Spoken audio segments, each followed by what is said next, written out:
Hi, this is Ron, the colorblind artist, and I've been drawing ever since I could pick up a pencil. A few years back, I decided to give painting a try. And not just any painting, I want to paint a masterpiece. So I decided to make these videos to document my journey from a beginning painter all the way to that masterpiece. Now just how far I'll go, we'll just have to wait and see. So thanks for watching, and don't forget to hit that thumbs up button.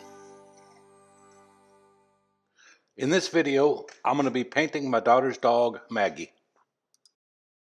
I prepped my canvas with a wash of an acrylic wash of burnt umber and titanium white to a medium value. And to sketch out my composition, I'm using a little bit of French ultramarine and a titanium white.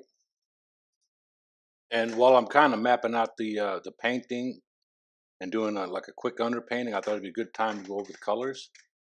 And as I said in previous videos, I like to keep my palette simple. I normally have some form of the three primary colors, a neutral brown, and a black and white. For my three primary colors I'm going to be using is a permanent alizarin crimson, a cadmium yellow, and a French ultramarine. My neutral color I'll be using will be a burnt umber, Mars black, and titanium white. Of course, you know, the three primary colors I'm using for this painting doesn't necessarily work for all paintings, and I'll give you an example of that. If I was painting a portrait of you got some skin tones in it, and the background is pretty much subdued, it's really desaturated, nothing really vibrant, I wouldn't have to use a cadmium yellow or a lemon yellow, something that vibrant and bright. But I could use a yellow ochre, which is already desaturated a lot. However, if in that painting my subject is holding a bouquet of flowers, a bouquet of yellow flowers, I'm not sure what type of flowers are yellow, buttercups or tulips or something, that yellow ochre would not work if I was trying to paint them bright, vivid yellow flowers. So even this painting of Maggie I'm doing, I could have got by with maybe using yellow ochre. And the only reason I'm using the cadmium yellow and not the yellow ochre is at the time I started this, I just didn't have any yellow ochre. So I grabbed the yellow I had. It just happened to be cadmium yellow. But every time I pulled it off my palette, I had to desaturate it a lot because I didn't want there to be any bright, vivid yellow on my little puppy here. Now back to the painting. You can see here I'm kind of overpainting the ear. I was comparing it to my reference photo. Noticed I needed to shift it over to the right a little bit. So, and that's why I love oil painting, because if you mess up an area, all you gotta do is just overpaint it, wipe off, you know, some of the excess paint and just repaint it. That was one thing when I used to do a lot of art pen work.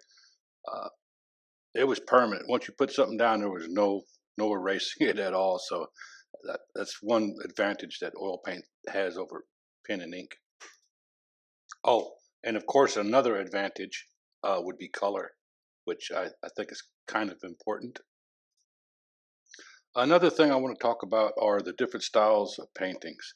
I think there are as many different painting styles as there are artists.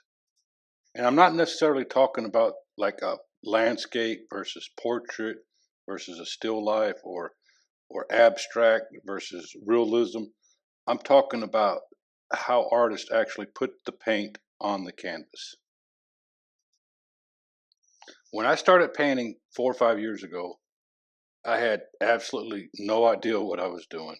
But I did. I jumped online, YouTube, and I found me some artists that I admired. I liked the way they painted, and I followed them, and I tried to watch every video they put out, and I tried to absorb all this information and tricks and tips that they could give.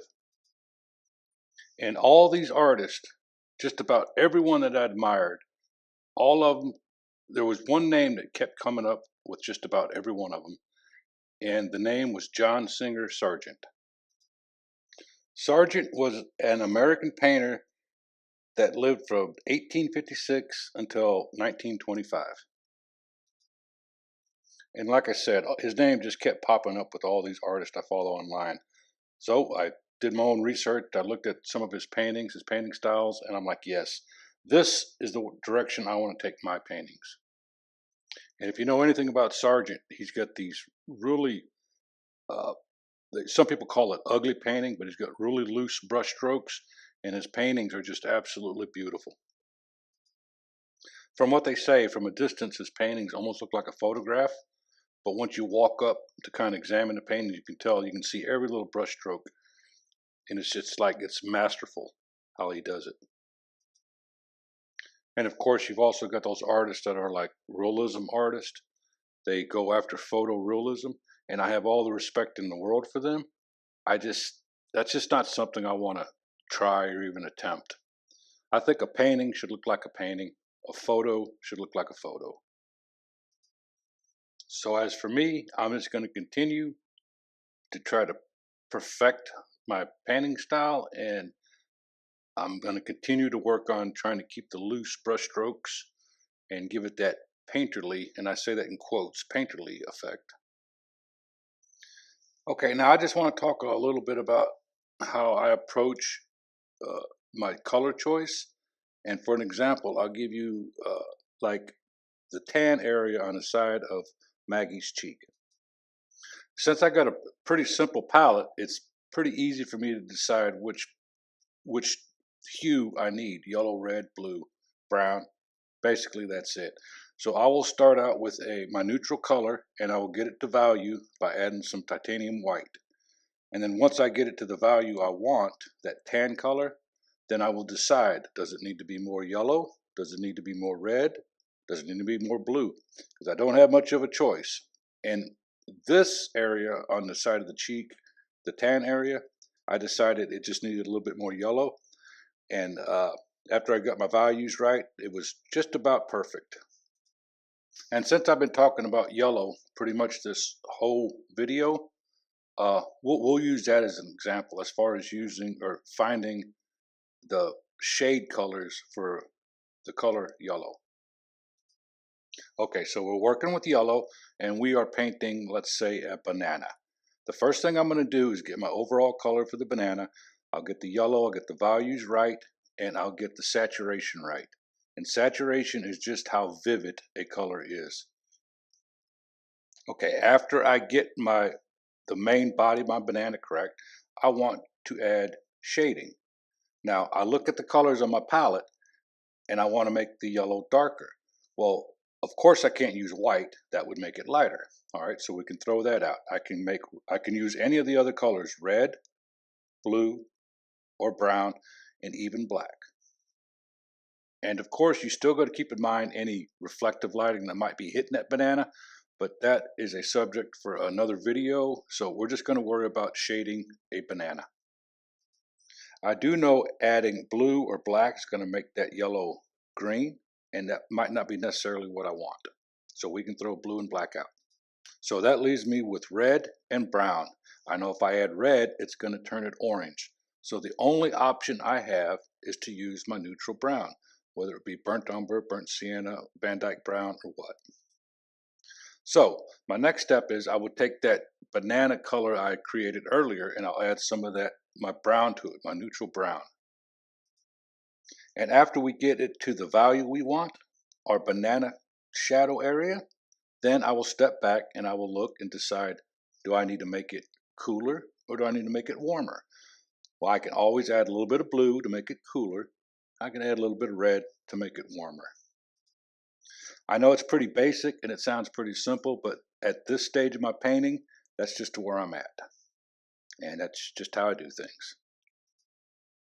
Okay, we're about to wrap this video up, but before we do, if you're still in here watching this, apparently I've entertained you for at least 9 minutes. So if you could just reach down and hit that thumbs up button for me, I would appreciate it. Also, I'm in the process of creating a website where I will have some of my original paintings for sale and maybe even some of my old pen and inks. And hopefully soon I'll have some prints on there as well. And also I will be taking commissions for a pet portrait or portraits. And in the meantime, if you want to get a hold of me, you can email me at thecolorblindartist67@gmail.com. And every painting I do, I try to learn something out of every one. This one, I learned that titanium white, when you're trying to lighten up a shadow area, it does kind of make it milky. So maybe in the future, I'm going to try to find me a different white other than titanium white. And with all that said, I want to thank everyone for watching. We'll see you on the next one. Take care and God bless.